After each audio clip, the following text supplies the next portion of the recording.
วัสดีพี่น้องปองไปผู้ที่ตามทางเพจเฟซบุ๊กเสียงอึ่งที่เลยแช่แนววันนี้พามาเที่ยวส่วนอย่างค่อยอิลี่เนี่ยส่วนอย่างค่อยอิลี่พูดนะพี่น้องอยู่กำเนิดเพชรเข้ามาทางหลังน้ำพาวเนี่ยพี่น้องนี่นะโอ้พอมาอยู่จอมโพนพอปาดวันนี้เยี่ยมชมสวนยางนะครับมาเร็วมาซื้ออย่างเนี่ยนี่มาเนี่ยนะอีเท่าฮะเท่ามอมโซดาเท่ามอมโซดานะพี่น้องวิวสวนยางโอ้ยอันนั้นเป็นคิดอย่างให้คิดอย่างจะว่าลูกได้ลูกเป็นครูพูดเด้อยกอย่างจะว่าลูกจบครูไปทำงานแล้วเรียบร้อยนี่นะตอนแรกมัน1,300 ต้นตอนนี้เหลือไม่ถึง1,000ละเป็นว่านะเพราะมันตายไปกับมีพี่น้องปะมันตายไปไล่ต้นอยู่นี้นะนี่เนี่ยมันเป็นยังจังตายพี่น้องลองวินิจไส้ให้ค่อยฟังในนี้นะนี่นะ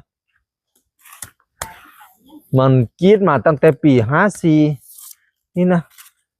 ขั้นตายแล้วตายเรียงกันชนวันนี่ก็ตายชนเสียดายจังเนาะต้นตายเนาะกรีดนี่บ่ออกเลยทีนี้นะ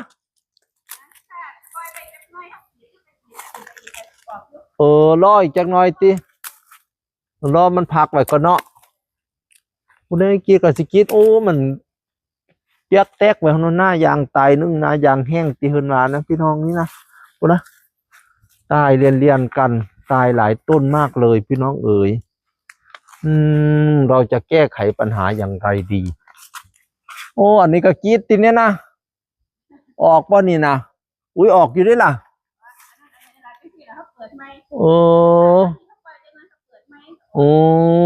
ป้าสิบ่ได้ปีนขึ้นกรีดบนตีว่าสูงแท้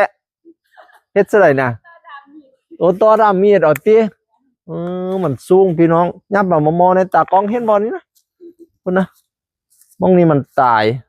เพิ่นก็เลยต้องไปกรีดปล่อยมันไว้จักหน่อยแล้วต้องไปกรีดสูงคุณนะพี่น้อง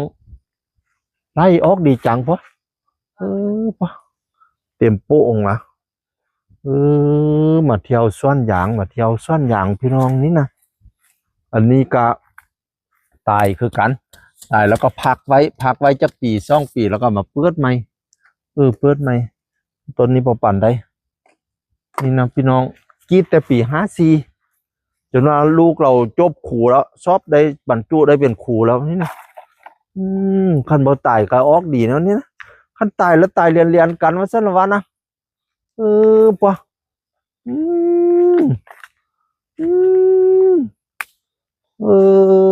ตายไล่เก่งตายเรียนกันแล้วเที่ยวนี้นะคุณนะพี่น้องถ้ากับบ่ใครได้มาผ่านได้ดอก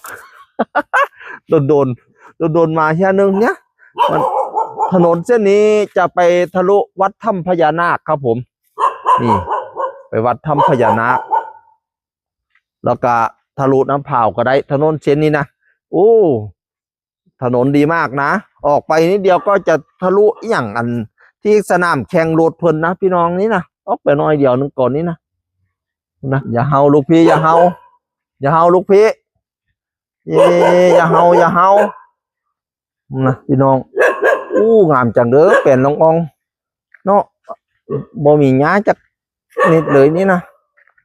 นี่มันจะเป็นถนนอยู่นี่นะครับแล้วที่ผมก็จะเป็นภูเขาน้อยๆขึ้นไปนิดหนึ่งนะครับนี่นะหัวน้อยแล้วยางจนใหญ่เพื่อนนี้นะมีคาดพุทธสะไว้เพื่อนพอจะได้ใส่น้ำแต่ว่าน้ำบ่มีละภาพมันขึ้นแล้วเนินพุทธให้งามเด้อเพราะเป็นเนินขึ้นไปนะงามจริงพี่น้องมองในปุ๊กอย่างนะสวยงามมากครับผมพามาเยี่ยมสวนยาง